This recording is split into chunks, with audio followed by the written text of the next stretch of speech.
서울의 하늘 아래 희망은 때때로 가장 비싼 사치품처럼 느껴졌다. 이서연은 낡은 옥탑방 창문 너머로 회색빛 도시를 내려다보았다. 그녀의 세상은 이 작은 공간과 아들 민준의 웃음소리로 이루어져 있었다. 5년 전 가문의 명예를 더럽혔다는 이유로 친정에서 쫓겨났을 때 그녀는 뱃속에 작은 생명만을 지닌 채 이 거대한 도시에 내던져졌다. 그녀는 한때 촉망받는 인테리어 디자이너였지만 지금은 최고급 호텔의 시간제 청소부로 일하며 생계를 유지하고 있었다. 그녀의 섬세한 손길은 이제 값비싼 카펫의 얼룩을 닦아내거나 흐트러진 침구를 정리하는 데 사용되었다. 하지만 서연은 결코 좌절하지 않았다. 아들 민준이 그녀의 세상 전부였고 그 아이를 위해서라면 어떤 어려움도 견뎌낼 수 있었다. 저녁 식사는 언제나처럼 단출했다. 작은 밥상에 김치와 계란찜이 전부였지만 민주는 맛있게 먹었다. 아이는 엄마의 고된 삶을 어렴풋이 알고 있는 듯 투정을 부리는 법이 없었다. 서연은 그런 아들이 대견하면서도 마음 한구석이 시렸다. 다른 아이들처럼 좋은 옷을 입히고 맛있는 음식을 마음껏 사주고 싶었지만 현실은 냉혹했다. 그날도 서연은 야간 근무를 위해 무거운 발걸음을 호텔로 옮겼다. 비가 내리기 시작했고 도시의 불빛은 빗물에 번져 흐릿하게 보였다. 그녀가 일하는 곳은 대한민국 상위 1%를 위한 공간인 TK그룹 소유의 프레스티지 호텔이었다. 그곳의 화려함은 그녀의 초라한 현실과 극명한 대조를 이루며 매일같이 그녀의 심장을 찔렀다. 호텔 VVIP 라운지에서는 긴장감이 감돌았다. 한 젊은 재벌 3세가 값비싼 와인을 페르시안 카펫 위에 쏟아버린 것이다. 그는 사과는커녕 고래고래 소리를 지르며 지배인을 몰아세우고 있었다. 수천만 원을 호가하는 카펫이었기에 지배인과 직원들은 안절부절 못하며 어쩔 줄 몰라 했다. 모두가 그의 권세 앞에서 고개를 숙이고 있었다. 그때 청소 유니폼을 입은 서연이 조용히 앞으로 나섰다. 그녀는 카펫의 상태를 잠시 살피더니 침착한 목소리로 입을 열었다. 손님이 얼룩은 지금 강한 화학 약품으로 문지르면 섬유가 영구적으로 손상될 수 있습니다. 먼저 미지근한 물과 중성세제를 이용해 두드려낸 후 전문적인 흡착 방식으로 처리해야 합니다. 모두의 시선이 그녀에게 쏠렸다. 감히 누가 청소부가 나서는 것을 상상이나 했겠는가. 재벌 3세는 어이없다는 듯 그녀를 쳐다보았다. 네가 뭔데 나서 내가 누군지 알아. 그의 목소리에는 서연의 존재 자체를 무시하는 오만함이 가득했다. 서연은 조금도 위축되지 않고 차분한 눈으로 그를 마주했다. 저는 이 호텔의 시설을 관리할 책임이 있는 직원입니다. 그리고 손님의 재산만큼이나 호텔의 자산도 중요합니다. 그녀의 목소리는 낮고 조용했지만 그 안에는 누구도 쉽게 꺾을 수 없는 단단함이 있었다. 그녀는 과거 디자이너로 일하며 얻었던 전문적인 지식을 바탕으로 상황을 정확히 판단하고 있었던 것이다. 라운지 구석 어두운 자리에 앉아 있던 한 남자가 이 모든 광경을 흥미롭다는 듯 지켜보고 있었다. 그는 TK그룹의 총수 강태무였다. 그는 방금 전까지 지루한 비즈니스 미팅 때문에 짜증이 나 있었지만 예기치 않은 소란과 그 소란을 잠재우는 한 여자의 모습에 시선을 빼앗겼다. 그의 눈에 비친 그녀는 단순한 청소부가 아니었다. 태무는 여자의 침착함과 위기 상황에서의 대처 능력에 깊은 인상을 받았다. 그녀는 모욕적인 언사 앞에서도 품위를 잃지 않았고 자신의 전문성을 조용히 증명해 보였다. 대부분의 사람들이 권력 앞에서 비굴해지거나 혹은 두려워하는 것과는 전혀 다른 모습이었다. 강태무의 입가에 희미한 미소가 스쳐 지나갔다. 그는 자신의 비서에게 나지막이 말했다. 김비서 저 여자에 대해 알아봐. 결국 서연의 제안대로 초기 대응을 한 덕분에 카펫은 큰 손상 없이 복원될 수 있었다. 소란을 피웠던 재벌 3세는 다른 VIP들의 눈총에 못 이겨 툴툴거리며 자리를 떴다. 지배인은 서연에게 몇 번이고 고맙다고 말했지만 동시에 그녀의 돌발 행동이 혹시나 문제를 일으킬까봐 걱정하는 기색이 역력했다. 서연은 묵묵히 자신의 일을 마칠 뿐이었다. 근무가 끝나고 호텔을 나섰을 때는 빗줄기가 더욱 거세져 있었다. 낡은 우산 하나에 의지한 채 버스 정류장으로 향하는 그녀의 어깨는 지쳐 축 늘어져 있었다. 월세 날은 다가오고 민준의 유치원 비용도 걱정이었다. 끝도 없는 걱정의 무게가 그녀를 짓눌렀다. 바로 그때 검은색 세단 한 대가 소리 없이 그녀의 앞을 가로막고 섰다. 서연은 놀라 걸음을 멈췄다. 고급스러운 차체에서 뿜어져 나오는 위압감에 저도 모르게 뒷걸음질 쳤다. 뒷좌석의 창문이 천천히 내려갔고 그 안에는 낮의 라운지 구석에 앉아 있던 남자 강태무가 앉아 있었다. 그의 날카로운 눈빛이 어둠 속에서도 형형하게 빛나며 그녀를 꿰뚫어 보는 듯 했다. 이서연 씨 맞습니까?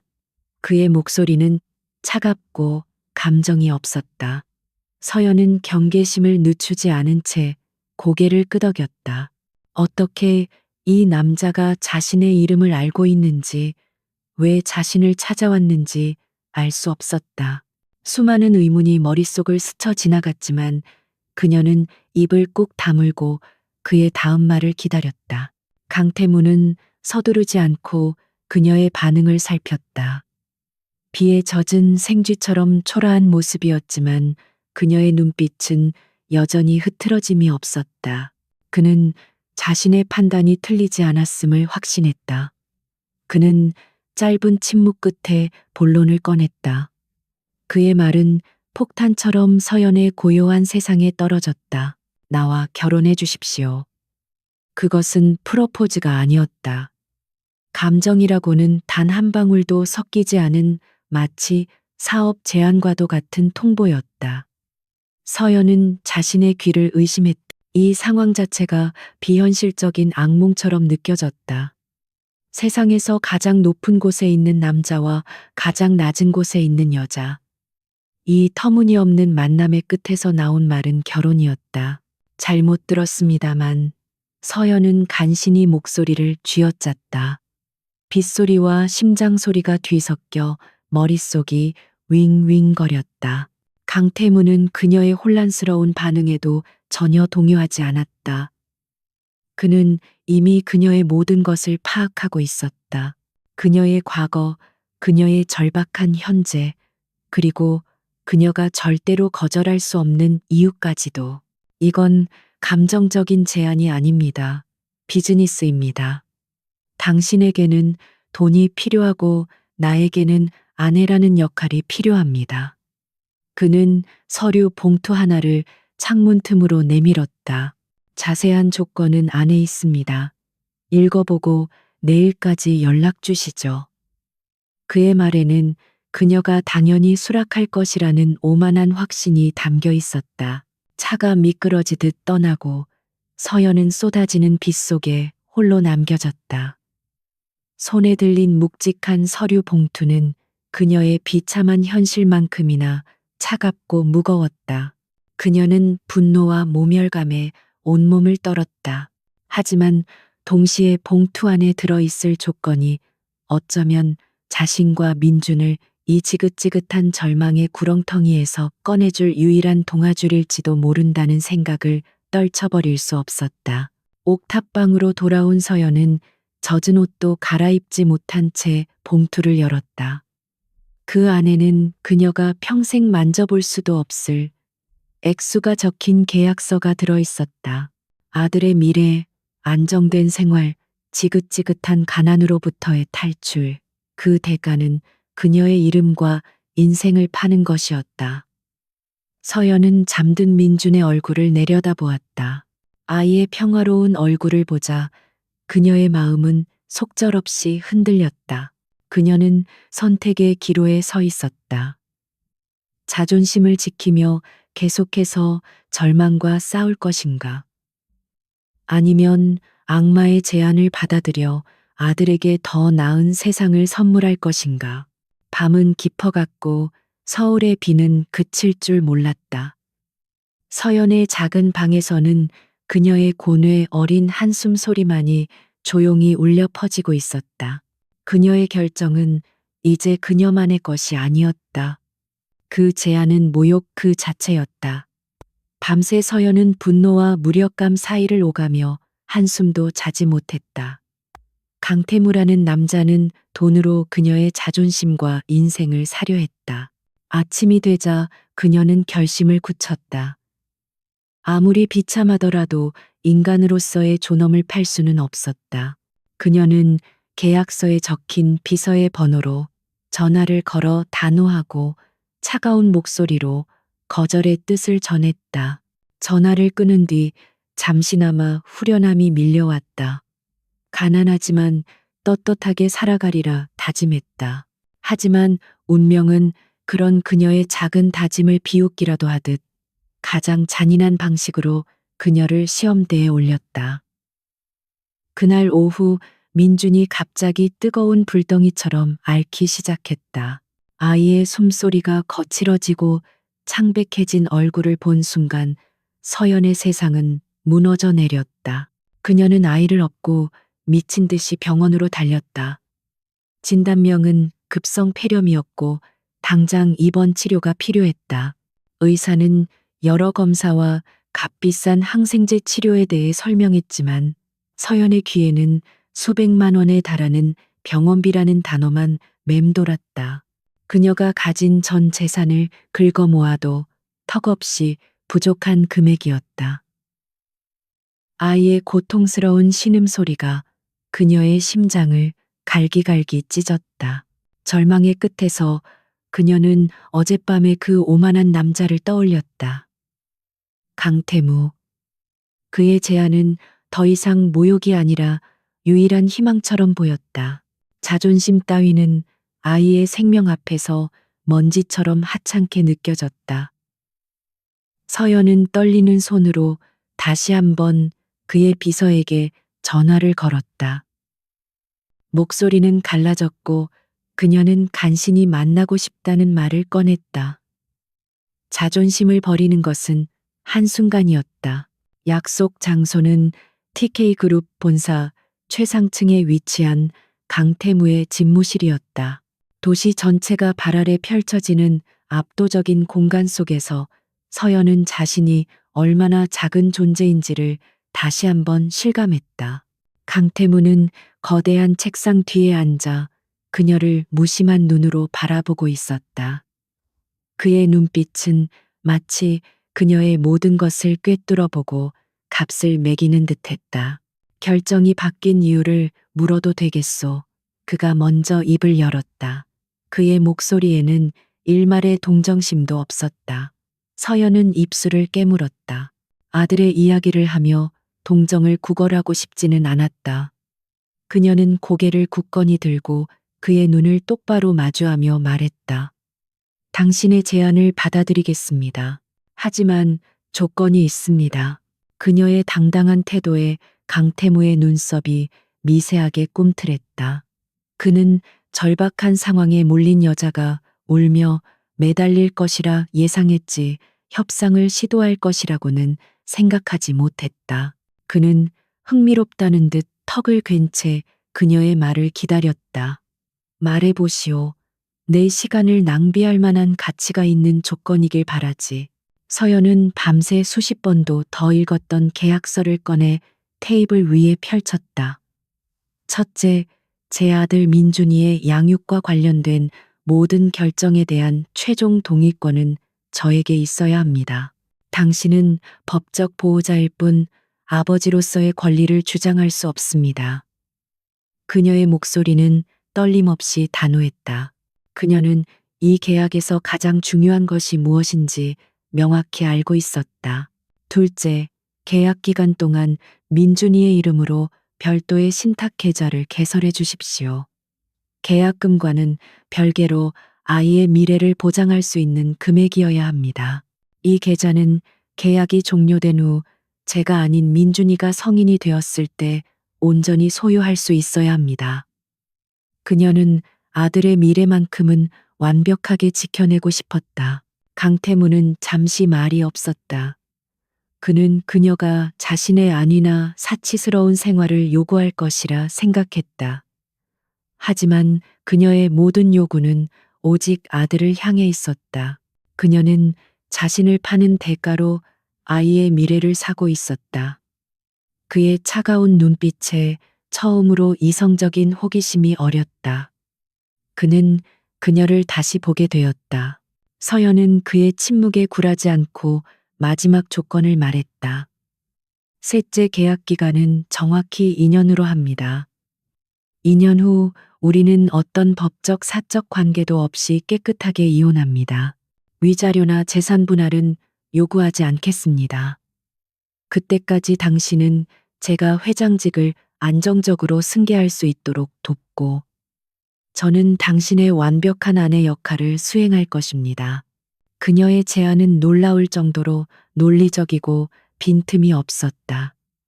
그녀는 자신의 가치를 정확히 알고 있었고 무엇을 포기하고 무엇을 얻어야 하는지를 명확하게 꿰뚫고 있었다. 강태무는 자신도 모르게 입가에 옅은 미소를 지었다. 그는 장기판에서 예상치 못한 강력한 말을 만난 기분이었다. 그녀는 단순한 장기말이 아니라 이 게임의 또 다른 플레이어가 될 자격이 있었다. 줬소. 강태무는 자리에서 일어나 변호사에게 전화를 걸었다. 계약서 수정을 준비해 이서연 씨가 요구한 모든 조항을 포함해서 그는 전화를 끊고 다시 서연을 바라보았다. 당신은 내가 생각했던 것보다 훨씬 더 흥미로운 사람이군. 당신의 아들 병원비는 내가 지금 바로 처리하지. 그리고 당신이 서명하는 순간 당신은 더 이상 이서연이 아니라 TK그룹의 안주인으로 살아가야 할 거요. 새로운 계약서가 준비되고 서연은 펜을 들어 자신의 이름을 적었다. 잉크가 종이에 스며드는 순간 그녀는 자신의 과거와 미래를 맞바꿨다는 것을 알았다. 이제 그녀는 더 이상 가난한 미혼모 이서연이 아니었다.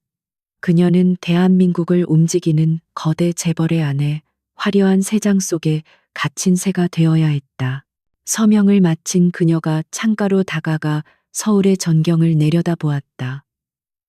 수많은 빌딩들이 장난감처럼 발 아래에 있었다. 어제까지만 해도 저 아래 어딘가에서 절망하며 살아가고 있었는데 이제 그녀는 모든 것을 내려다보는 위치에 서 있었다. 하지만 마음은 조금도 기쁘지 않았다. 그녀는 방금 위험하고 거대한 야망의 체스판 위에 스스로를 올려놓은 것이었다. 그리고 그 체스판의 주인은 바로 그녀의 옆에 서 있는 냉혹한 남자 강태무였다. 옥탑방의 좁은 골목을 빠져나온 검은 세단은 서울의 심장부부와 권력의 상징인 한남동의 언덕으로 향했다. 거대한 철문이 소리 없이 열리자 현대적인 디자인의 거대한 저택이 모습을 드러냈다. 그곳은 집이라기보다는 잘 꾸며진 요새나 미술관처럼 보였다. 이서연과 민주는 이제 이곳에서 새로운 삶을 시작해야 했다. 저택 내부는 차가운 대리석과 높은 천장으로 이루어져 있어 발소리 하나하나가 공허하게 울렸다. 모든 것이 완벽하게 정돈되어 있었지만 사람 사는 온기는 전혀 느껴지지 않았다. 강씨 집안의 일을 총괄하는 엄 비서장은 날카로운 눈으로 서연을 위아래로 훑어보았다. 그녀의 눈빛에는 노골적인 경계심과 경멸이 서려 있었다. 사모님 회장님께서는 별도의 공간을 사용하십니다. 이쪽 동관 전체가 사모님과 도련님께서 지내실 공간입니다. 엄 비서장의 목소리는 기계처럼 딱딱했다. 그녀는 서연을 이 집의 안주인으로 인정하지 않고 그저 회장님의 필요에 의해 들어온 외부인으로 취급했다. 다른 사용인들 역시 그녀의 태도를 따라 서연을 멀리서 지켜볼 뿐이었다. 강태무는 그녀의 도착을 비즈니스 파트너의 입주처럼 대했다. 그는 무감정한 얼굴로 집안의 규칙 몇 가지를 설명하고는 저녁 식사 때 보자는 말을 남기고 서재로 사라졌다. 서연은 거대하고 텅 빈 방에 홀로 남겨졌다. 창밖으로는 아름다운 정원이 보였지만 그 아름다움조차 그녀에게는 위로가 되지 못했다.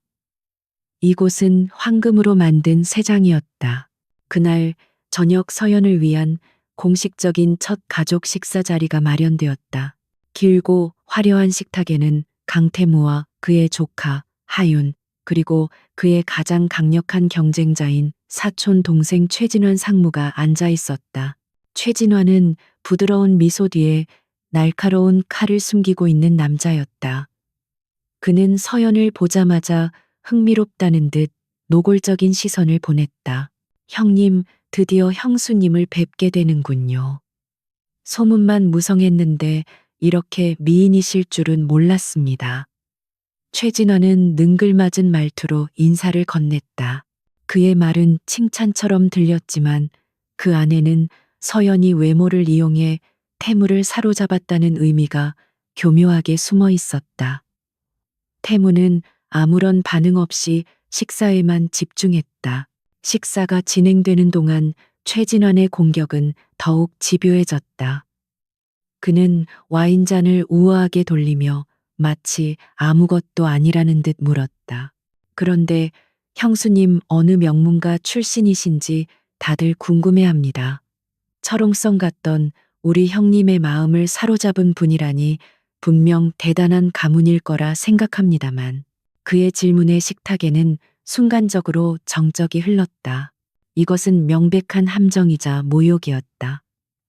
그녀의 출신을 밝혀 망신을 주려는 속셈이었다. 서연은 잠시 숨을 골랐.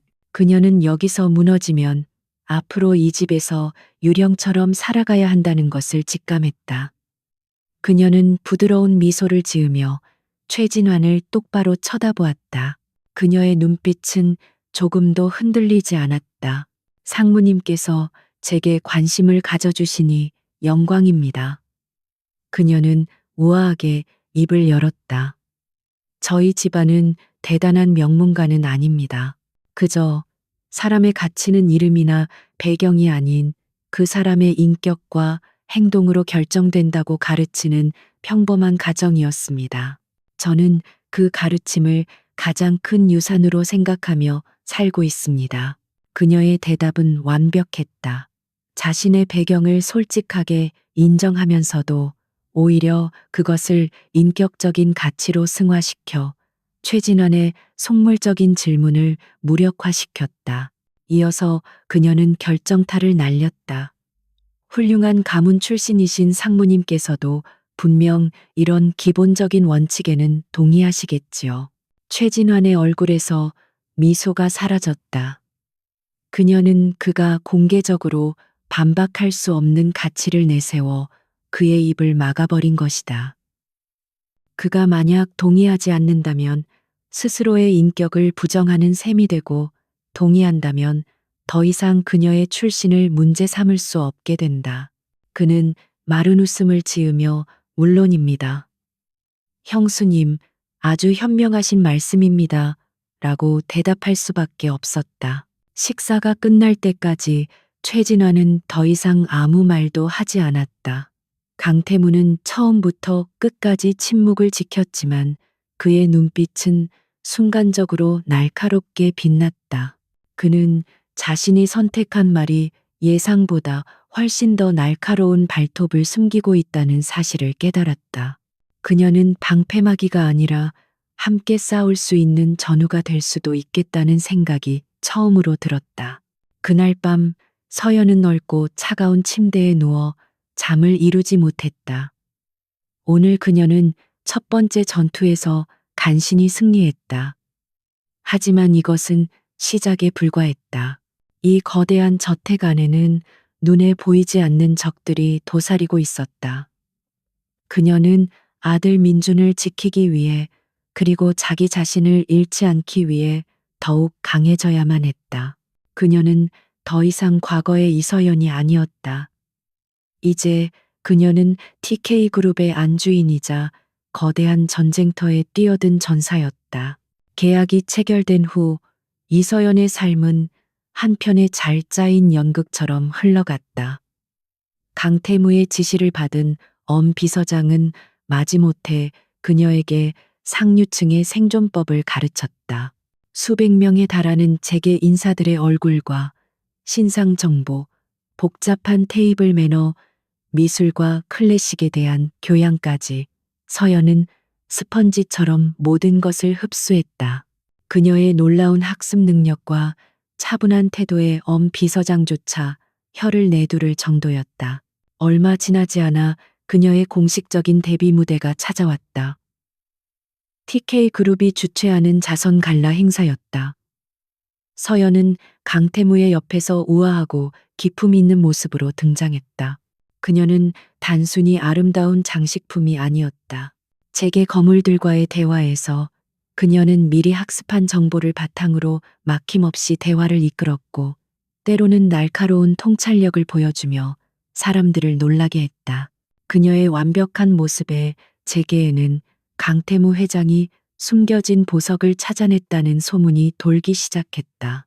그녀의 존재는 강태무의 이미지를 더욱 안정적이고 신뢰감 있게 만들어 주었다. 태무는 자신의 선택이 옳았음을 확인하며 만족했다. 서연은 그의 필요를 정확히 충족시켜주는 완벽한 비즈니스 파트너였다. 둘은 대외적으로 더할 나위 없이 완벽한 부부의 모습을 연기했다. 하지만 완벽한 연기 뒤에는 깊은 공허함이 있었다. 서연은 화려한 드레스를 입고 값비싼 샴페인을 마실 때마다 자신이 누구인지 잊어버리는 것 같았다.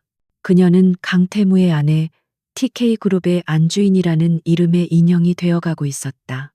그녀가 진정으로 사랑했던 디자인 자신의 손으로 무언가를 창조하던 열정은 점점 더 희미해져 갔다. 자신을 잃어버릴 것 같은 두려움 속에서 서연은 작은 탈출구를 찾기로 결심했다.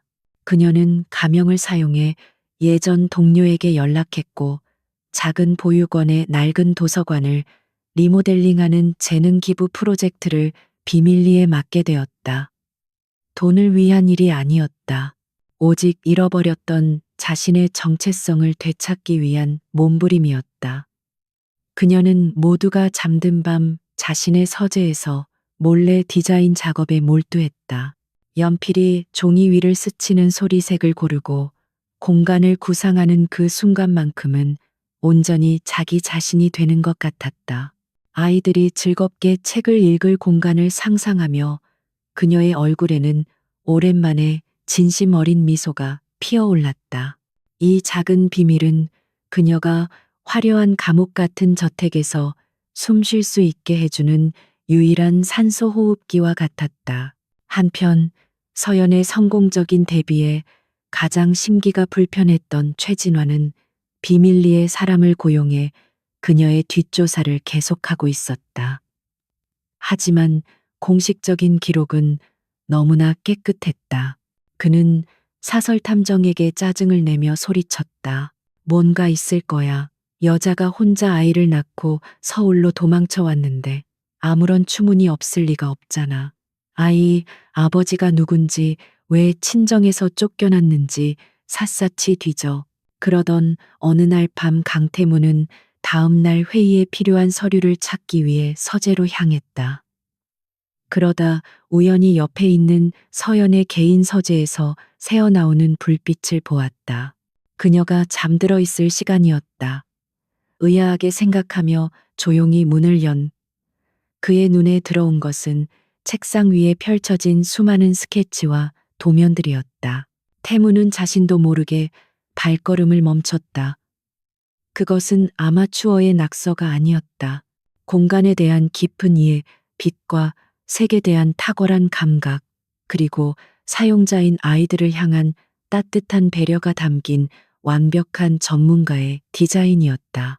그는 호텔 라운지에서 위기를 해결하던 그녀의 침착함, 계약 조건들을 협상하던 날카로운 논리를 떠올렸다. 모든 조각들이 하나로 맞춰지는 기분이었다. 그는 책상 위에 스케치 한 장을 조심스럽게 집어들었다. 작은 창문으로 들어오는 햇살이 아이들의 책상 위로 어떻게 쏟아지는지를 계산한 섬세한 스케치였다. 그는 이 디자인이 그녀의 진정한 모습이라는 것을 직감했다. 그녀는 그가 돈으로 사들인 역할에 갇혀 있을 여자가 아니었다. 그녀는 자신만의 빛을 가진 독립적인 존재였다. 처음으로 강태무는 이서연이라는 사람 자체에 대해 강렬한 호기심을 느꼈다. 그것은 더 이상 비즈니스 파트너에 대한 평가가 아니었다. 한 인간에 대한 순수한 관심이었다. 그는 스케치를 조용히 내려놓고 방을 나왔다. 그의 차가운 표정 뒤로 복잡한 감정이 스쳐 지나갔다. 그가 맺은 계약은 단순히 아내의 역할을 사는 것이 아니었을지도 모른다. 그는 자신이 미처 값을 매기지 못한 무언가를 손에 넣었을지도 모른다는 예감이 들었다. 서연이 비밀 프로젝트를 통해 간신히 찾은 내면의 평화는 오래가지 못했다. 어느 화창한 오후 그녀의 과거가 예고 없이 저택의 문을 두드렸다. 그녀를 버렸던 가족 아버지인 이 회장과 어머니, 그리고 오빠인 이성진이 약속도 없이 저택에 들이닥친 것이다. 그들은 마치 당연한 권리라도 되는 듯 거만한 태도로 거실 소파에 앉아 있었다. 그들의 얼굴에는 5년 전 딸과 손주를 내쫓았던 죄책감 따위는 보이지 않았다. 오히려 서연이 TK그룹의 안주인이 되었다는 사실에 대한 탐욕과 기대감만이 번들거렸다. 이 회장은 헛기침을 하며 권위적인 목소리로 입을 열었다. 서연아, 그동안 고생이 많았구나. 이제라도 이렇게 좋은 곳으로 시집을 갔으니 집안의 대소사에도 신경을 써야 하지 않겠니? 그의 말은 서연의 심장에 비수처럼 꽂혔다. 그들이 찾아온 이유는 명백했. 무리한 사업 확장으로 부도 위기에 몰린 가문의 사업체를 살리기 위해 강태무의 돈과 권력이 필요했던 것이다. 오빠 이성진은 더욱 노골적이었다. 네가 강서방 마음만 잘 잡으면 우리 회사에 투자하는 건 일도 아니잖냐. 너도 이씨 집안의 딸이니 집안을 위해 그 정도는 해야지. 서연은 차가운 눈으로 그들을 바라보았다. 한때는 세상의 전부였던 가족이었지만 이제 그들은 낯선 타인보다도 못했다. 그녀의 마음 속에서 마지막으로 남아있던 미련과 상처가 차갑게 식어버리는 것이 느껴졌다. 그녀는 더 이상 그들의 말에 상처받고 흔들리는 과거의 약한 이서연이 아니었다. 제 가족은 아들 민준이 하나뿐입니다. 서연은 낮고 단호한 목소리로 말했다. 당신들은 5년 전 제 딸이 아닌 가문의 명예를 선택했습니다. 아이와 저를 길바닥에 내쫓을 때 이미 아버지와 어머니 오빠로서의 자격을 스스로 버리신 겁니다. 그녀의 말 한마디 한마디는 얼음처럼 차가웠다. 이 회장은 딸의 냉정한 태도에 얼굴이 불그락푸르락해졌다. 이게 무슨 말버릇이냐. 네가 감히 애비를 앞에 두고 그는 소리를 질렀지만 서연은 눈 하나 깜짝하지 않았다. 돌아가세요. 그리고 다시는 찾아오지 마세요. TK그룹과 강태무 회장님은 당신들과 아무런 관련이 없습니다. 제게 강요할 수 있는 것은 아무것도 없습니다. 결국 그들은 아무런 소득도 없이 쫓겨나듯 저택을 떠나야 했다. 모욕감에 휩싸인 이성진은 문 밖에서 이 은혜도 모르는 년 후회하게 될 거다라고 악을 쓰며 추태를 부렸다. 이 모든 소동은 저택의 사용인들에게 고스란히 목격되었고 순식간에 조용한 소문이 되어 퍼져나갔다. 이 기회를 놓칠 최진원이 아니었다. 그의 사설 탐정은 이씨 일가의 방문과 소동을 빠짐없이 보고했다. 최진화는 회심의 미소를 지었다. 드디어 이서연의 완벽한 가면을 벗길 약점을 찾아낸 것이다. 그는 즉시 언론계에 연줄이 있는 사람들과 접촉하여 교묘하게 편집된 소문을 흘리기 시작했다.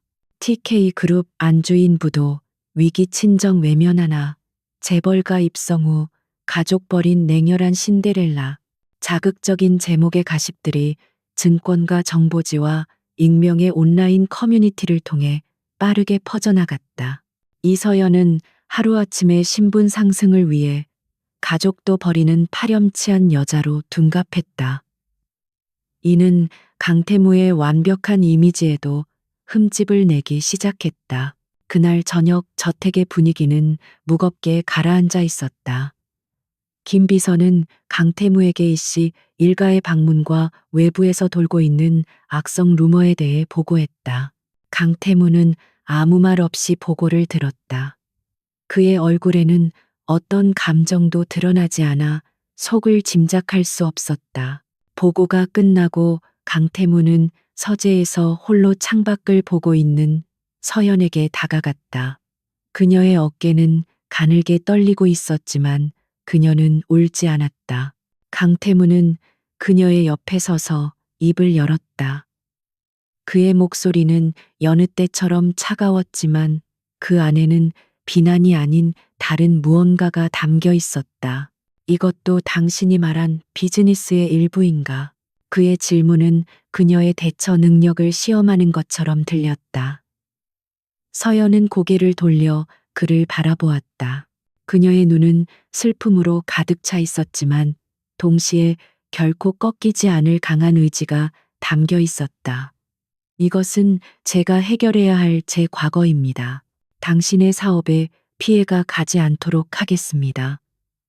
그녀는 이 폭풍우를 혼자서 맞서 싸울 준비가 되어 있었다. 하지만 강태무는 그녀가 예상치 못한 대답을 내놓았다. 서연은 강태무가 자신을 비난하거나 계약에 해를 끼친 것에 대해 추궁할 것이라 예상했다. 하지만 그의 입에서 나온 말은 그녀의 예상을 완전히 벗어났다. 당신의 과거는 이제 나의 현재와 묶여 있어. 그러니 이건 당신 혼자의 문제가 아니라 우리의 문제요. 그는 처음으로 우리라는 단어를 사용했다. 그 단어는 차가운 비즈니스 관계에 미세한 균열을 만들었다. 다음 날 아침 강태무는 즉시 그룹의 위기관리팀을 소집했다. 법무팀과 홍보팀의 최고 전문가들이 모인 자리에서 그는 단호하게 선언했다. 내 아내에 대한 모든 인신공격은 TK그룹에 대한 직접적인 공격으로 간주한다. 모든 자원을 총동원해서 루머의 근원지를 찾아내고 이 상황을 완벽하게 통제하시오. 그의 목소리에는 아내를 보호하려는 남편의 의지보다는 자신의 영토를 침범당한 왕의 분노가 서려 있었다. 태무는 이례적으로 서연을 대책회의에 참석시켰다.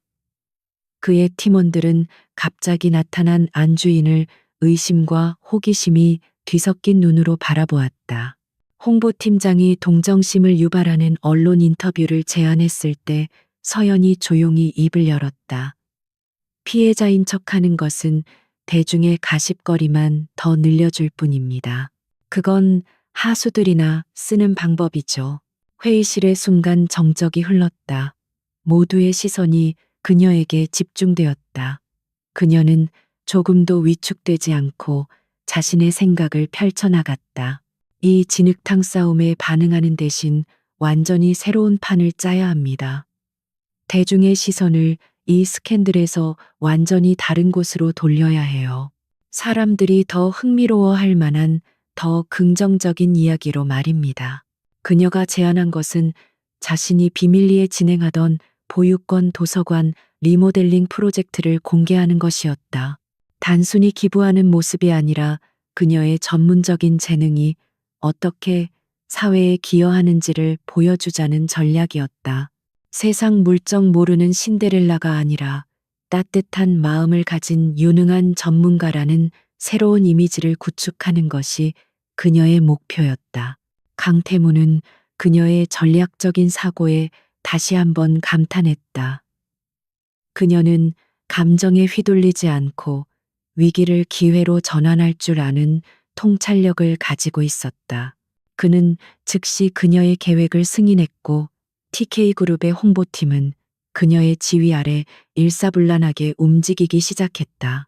그날 이후 두 사람은 밤늦게까지 함께 일하며 기사의 방향과 공개될 사진들을 검토했다. 함께 일하는 시간이 길어지면서 그들은 서로의 새로운 모습을 발견했다. 서연은 일에 몰두하는 태무의 모습에서 냉혹한 사업가 이면의 뜨거운 열정을 보았고, 태무는 피곤에 지쳐 잠시 소파에 기댄 서연의 모습에서 강인함 뒤에 숨겨진 연약함을 보았다. 어느 늦은 밤 태무는 말없이 그녀에게 따뜻한 커피를 건넸다.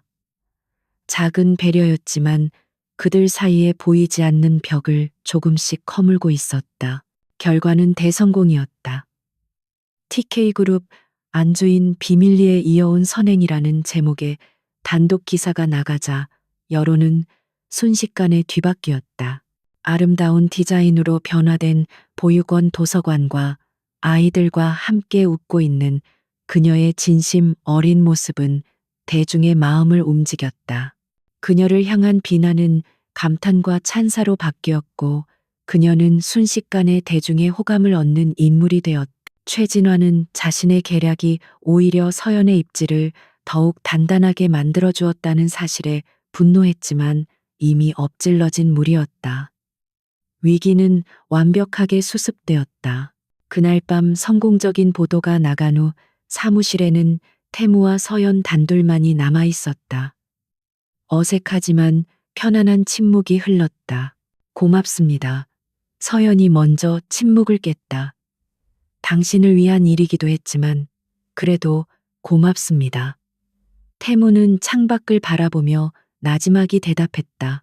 당신은 내게 빚진 것이 없소. 당신 스스로 이 판을 뒤집은 거니까. 당신은 훌륭한 파트너요, 이서연 씨.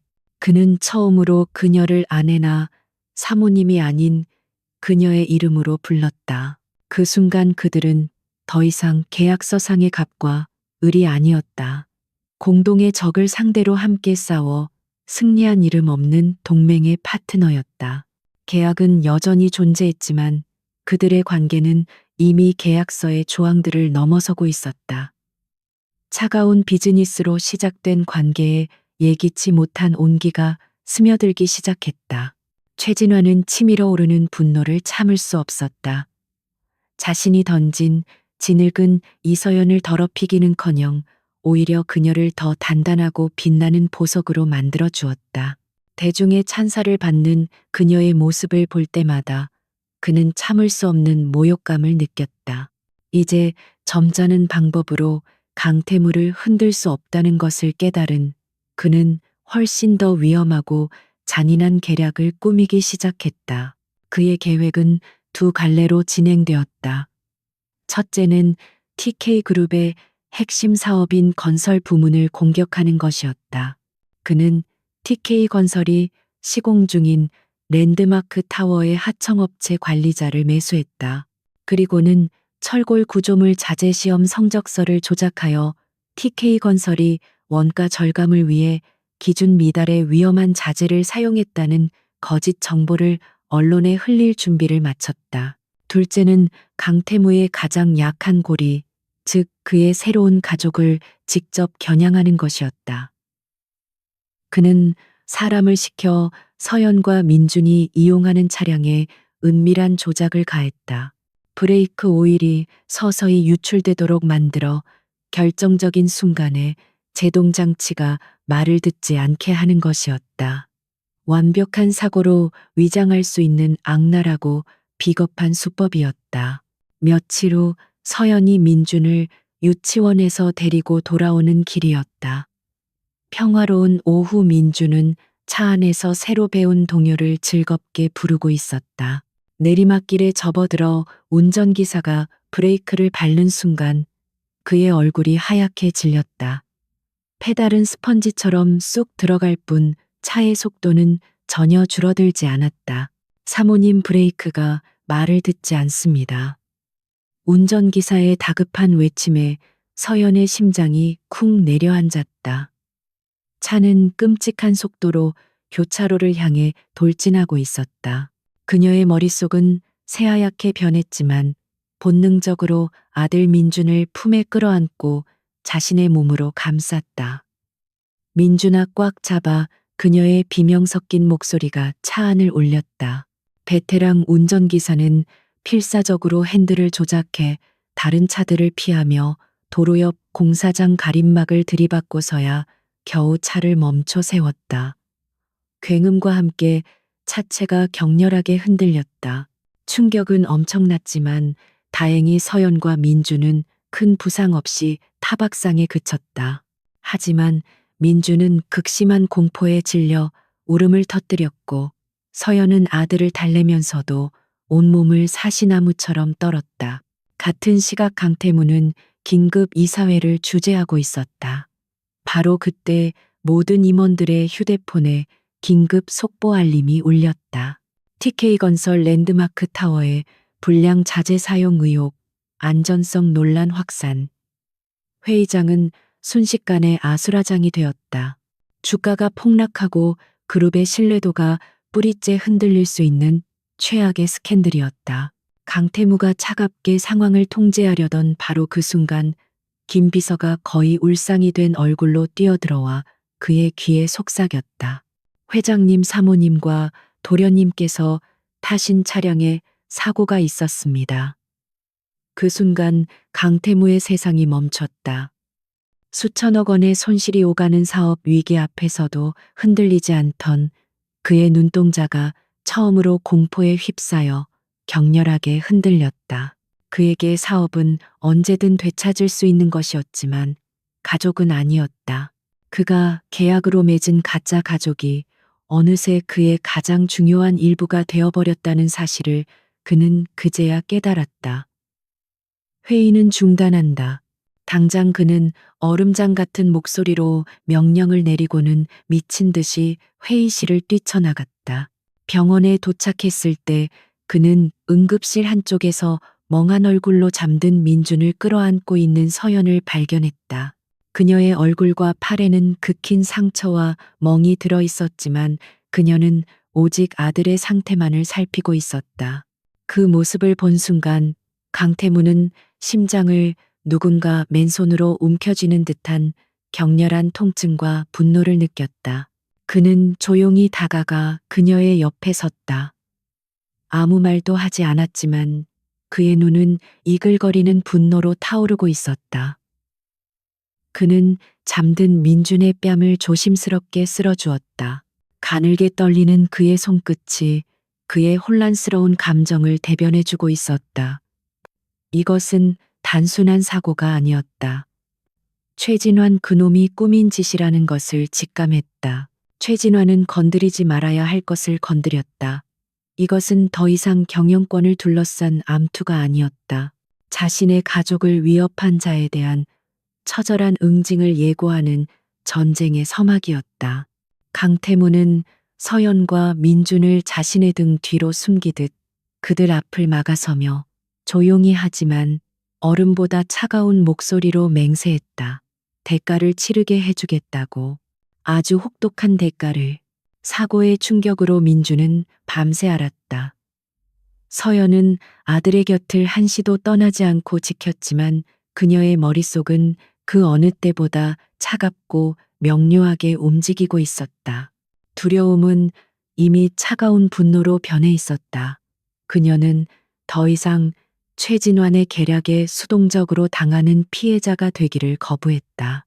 그녀는 이 비열한 공격 뒤에 숨겨진 진실을 자신의 손으로 밝혀내기로 결심했다. 경찰의 초기 조사는 단순한 정비 불량으로 인한 기계적 결함으로 기울고 있었다. 하지만 서연은 그 결론을 받아들일 수 없었다. 그녀는 사고 직전의 모든 순간을 몇 번이고 복기했다. 그러다 문득 운전기사가 분명 엊그제 정기 점검을 마쳤는데 이상하다라고 혼잣말처럼 중얼거렸던 것이 떠올랐다. 아주 사소한 부분이었지만 그녀의 예리한 직감은 그 점을 놓치지 않았다. 그녀는 강태무에게 저택 차고의 CCTV 영상과 최근 차량 정비 기록 일체를 요청했다. 그녀의 단호한 요청에 강태무는 의아해했지만 군말 없이 모든 자료를 가져오도록 지시했다. 그는 병원에서 보았던 두려움에 떨면서도 아들을 지키려던 그녀의 눈빛을 잊을 수 없었다. 그는 그녀의 직감을 믿어보기로 했다. 서연은 밤을 새워 영상을 분석했다. 그리고 마침내 결정적인 단서를 찾아냈다. 정기 점검이 있었던 날, 밤낮선 정비공 한 명이 차고에 들어와 사고 차량 근처에서 몇 분간 무언가를 만지는 모습이 희미하게 포착된 것이다. 정식 TK그룹 소속 정비사가 아니었다. 이것은 명백한 고의적 파괴 행위의 증거였다. 그녀가 자신의 발견을 강태무에게 알렸을 때 그의 눈에서는 얼음 같은 분노가 이글거렸다. 그녀의 집요함과 명석함은 그의 예상을 뛰어넘는 것이었다. 이제 그들은 최진환의 범죄를 입증할 첫 번째 실마리를 손에 쥔 것이다. 두 사람은 이제 완벽한 공범이자 복수를 계획하는 파트너가 되었다. 그들은 최진환이 시작한 두 개의 전선에서 동시에 반격을 개시하기로 했다. 건설 자재 스캔들 문제에서 TK그룹의 기술팀은 조작된 서류 앞에서 속수무책이었다. 그때 서연이 해결책을 제시했다. 그녀는 인테리어 디자이너 시절의 전문 지식을 총동원하여 말했다. 서류가 가짜라면 진짜가 무엇인지 실물로 증명하면 됩니다. 논란이 되는 철골 구조물에 대해 비파계 검사를 실시합시다. 대중과 언론의 모든 과정을 투명하게 공개하는 겁니다. 그녀는 초음파 탐상 검사 방식을 제안하며 어떤 부분을 어떻게 검사해야 조작된 데이터와 실제 강도의 차이를 명확하게 보여줄 수 있는지 정확하게 짚어냈다. 그녀의 전문적인 제안에 최고의 기술자들조차 감탄을 금치 못했다. 서연은 더 이상 회장님의 아름다운 아내가 아니라 위기에 빠진 그룹을 구할 핵심적인 전략가였다. 서연이 기술적인 반격을 준비하는 동안 강태무는 자신의 모든 힘을 동원해 최진환의 목을 조여갔다. 그는 그룹의 보안팀을 풀어 CCTV 속 의문의 정비사를 추적했고 동시에 불량 자재 루머를 퍼뜨린 하청업체 관리자의 자금 흐름을 샅샅이 뒤졌다. 거대한 그물망이 조용하지만 신속하게 최진환의 숨통을 향해 좁혀지고 있었다. 며칠 후 해외로 도피하려던 정비사가 공항에서 체포되었다. 그는 강태무의 사람들 앞에서 결국 모든 것을 실토했다. 최진환의 지시로 브레이크에 손을 댔으며 그 대가로 거액의 돈을 받았다는 자백과 함께 모든 증거가 확보되었다. 하청업체 관리자 역시 최진환에게서 흘러들어온 검은 돈의 증거가 포착되었다. 모든 준비는 끝났다. 반격의 무대는 완벽하게 차려졌다. 그날 밤 강태무의 집무실에서 두 사람은 마지막으로 계획을 점검했다. 창밖으로 보이는 서울의 야경은 마치 거대한 체스판 같았다. 지금까지는 최진환이 공격수였지만 이제는 강태무와 이서연이 그의 킹을 잡기 위해 움직일 차례였다. 그들의 눈빛에는 승리에 대한 차가운 확신이 서려 있었다. TK그룹 본사 대강당은 전쟁터를 방불케 했다. 최진환이 소집한 임시 주주총회장 안의 공기는 칼날처럼 날카로웠다. 그는 강태무 회장 해임안을 상정하며 단상 위에서 자신감 넘치는 연설을 하고 있었다. 조작된 건설 자재 보고서와 이서연의 가족사까지 교묘하게 엮으며 그는 강태무를 무능하고 불안정한 리더로 몰아가고 있었다. 존경하는 주주 여러분, TK그룹은 지금 총체적 위기에 빠져 있습니다. 회장의 독단과 부실한 경영으로 그룹의 근간이 흔들리고 그의 불안정한 사생활은 그룹의 명예에 먹칠을 하고 있습니다. 더 늦기 전에 우리는 결단을 내려야 합니다. 최진환의 선동적인 연설에 일부 주주들이 동요하기 시작했다. 그는 승리를 확신하며 회심의 미소를 지었다. 모든 공격이 끝나고 장내에 무거운 침묵이 흘렀다. 사회자가 해임한 표결을 알리려는 순간 강태무가 조용히 자리에서 일어났다. 주주 여러분께 마지막으로 드릴 말씀이 있습니다. 그의 목소리는 놀라울 정도로 차분했다. 더욱 놀라운 것은 그의 곁에 이서연이 함께 일어서서 단상을 향해 걸어 나갔다는 사실이었다. 그들은 마치 전쟁에 나서는 두 명의 장군 같았다. 강태무는 단상에 서서 최진원을 잠시 바라본 후 아무 말 없이 스크린을 가리켰다. 최진원이 제시했던 조작된 보고서가 떠있던 화면은 갑자기 논란의 중심인 랜드마크 타워 건설 현장의 생중계 영상으로 바뀌었다. 영상 속에서는 국내 최고의 안전진단 기관 소속 전문가들이 서연이 제안했던 비파괴 검사를 막 마친 참이었다. 전문가는 카메라 앞에서 마이크를 잡고 명료하게 말했다. 정밀 검사 결과 TK건설이 사용한 철골 자재는 국내 기준치를 월등히 상회하는 최고 등급의 제품임이 확인되었습니다. 안전에는 전혀 문제가 없으며 오히려 업계 최고 수준의 안전성을 확보했습니다. 그의 발표와 함께 스크린에는 누구도 반박할 수 없는 데이터 그래프가 떠올랐다. 장내는 순식간에 술렁거렸다. 최진환의 얼굴이 하얗게 질렸다. 거짓말, 저건 조작된 쇼야. 그가 소리쳤지만 강태무는 그의 발악에 눈길도 주지 않고 다음 카드를 꺼내들었다. 화면은 다시 바뀌었다. 이번에 나타난 것은 공항에서 체포된 낯선 정비사의 영상이었다.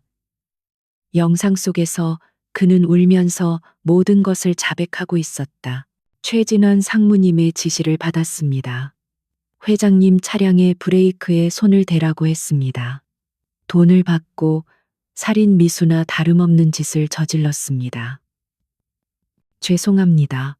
정비사의 자백에 이어 최진원의 차명 계좌에서 정비사와 하청업체 관리자에게 거액의 돈이 흘러들어간 금융거래 내역이 화면을 가득 채웠다.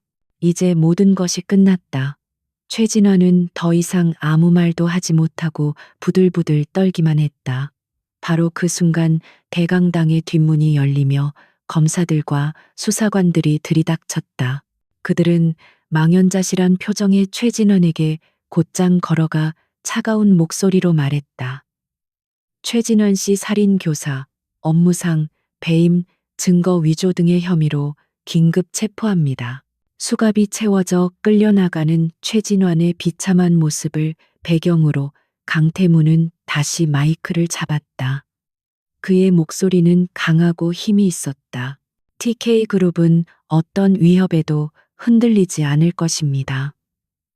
정도를 걷고 신뢰를 지키며 안팎의 모든 적으로부터 그룹을 지켜낼 것입니다. 그는 연설을 마치며 곁에 서 있는 서연을 바라보았다. 두 사람의 시선이 허공에서 마주쳤다. 길고 긴 싸움의 끝에서 그들은 말없이 서로의 승리를 확인했다. 더 이상 계약으로 맺어진 파트너가 아니었다. 생사를 함께 넘나든 전우이자 서로를 지켜낸 유일한 사람이었다. 주주들은 모두 자리에서 일어나 뜨거운 기립박수를 보냈다. 강태무의 시대가, 그리고 그와 이서연의 시대가 비로소 완벽하게 시작되고 있었다. 주주총회가 끝나고 저택으로 돌아오는 차 안은 고요했다. 하지만 이전의 어색하고 차가운 침묵과는 달랐다. 그것은 모든 폭풍우가 지나간 뒤 찾아오는 평온한 말없이도 서로의 존재를 느끼는 편안한 정적이었다. 강태무와 이서연은 나란히 앉아 창밖의 불빛을 바라보며 길고 길었던 싸움의 끝을 실감하고 있었다. 저택에 도착하자마자 두 사람이 가장 먼저 찾은 곳은 민준의 방이었다. 아이는 아무것도 모른 채 천사 같은 얼굴로 잠들어 있었다. 서연은 아들의 이마에 부드럽게 입을 맞추었고 강태무는 그런 모자의 모습을 따뜻한 눈으로 조용히 지켜보았다. 그들은 바로 이 작은 아이의 평온한 잠을 지키기 위해 그 모든 전쟁을 치렀던 것이다. 그날 밤 모든 것이 제자리로 돌아왔지만 정작 가장 중요한 문제는 아직 해결되지 않은 채 남아 있었다. 바로 두 사람의 관계였다. 서연이 서재에서 디자인 작업을 마무리하고 있을 때 강태무가 조용히 들어왔다. 그의 손에는 2년 전 그들의 관계를 시작하게 했던 그 차가운 계약서가 들려 있었다. 그는 서연의 맞은편에 앉아 계약서를 테이블 위에 올려놓았다. 우리의 시작은 비즈니스였소. 그가 조용히 입을 열었다. 그의 목소리는 더 이상 냉혹한 CEO의 것이 아니었다. 나는 내 자리를 지키기 위해 당신이 필요했고, 당신은 아들을 지키기 위해 내가 필요했지. 모든 것이 계산이었고 거래였소. 그는 잠시 말을 멈추고 서연의 눈을 깊이 들여다보았다. 하지만 당신은 내 모든 계산을 망가뜨렸소. 당신의 총명함, 당신의 재능, 그리고 위기 앞에서도 결코 꺾이지 않는 당신의 강인함. 무엇보다 당신과 민준이를 잃을지도 모른다고 생각했을 때 나는 처음으로 두려움이라는 감정을 느꼈소. 그건 비즈니스가 아니었어. 강태무는 자리에서 일어나 그녀에게 다가왔다. 그는 서연의 앞에 서서 진심을 다해 말했다. 이 계약서는 이제 우리 사이의 모욕일 뿐이요. 나는 더 이상 계약상의 남편이길 원치 않소. 나는 당신의 진짜 남편이 민준이의 진짜 아버지가 되고 싶소. 이것은 거래가 아닌 내 진심이요. 서연의 눈에서 뜨거운 눈물이 흘러내렸다.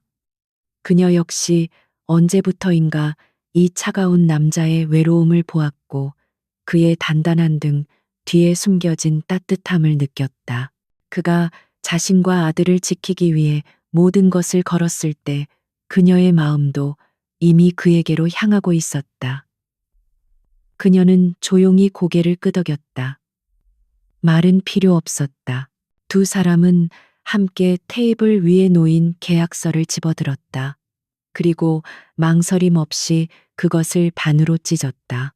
종이가 찢어지는 소리는 그들의 가짜 관계에 마침표를 찍고 진짜 사랑의 시작을 알리는 축포 소리처럼 들렸다. 그들은 서로를 마주보며 미소 지었다. 절망 속에서 시작된 만남이 마침내 사랑의 결실을 맺는 순간이었다.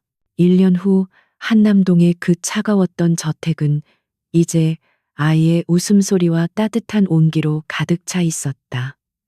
넓은 정원에서는 강태무가 민준과 함께 축구를 하며 환하게 웃고 있었다.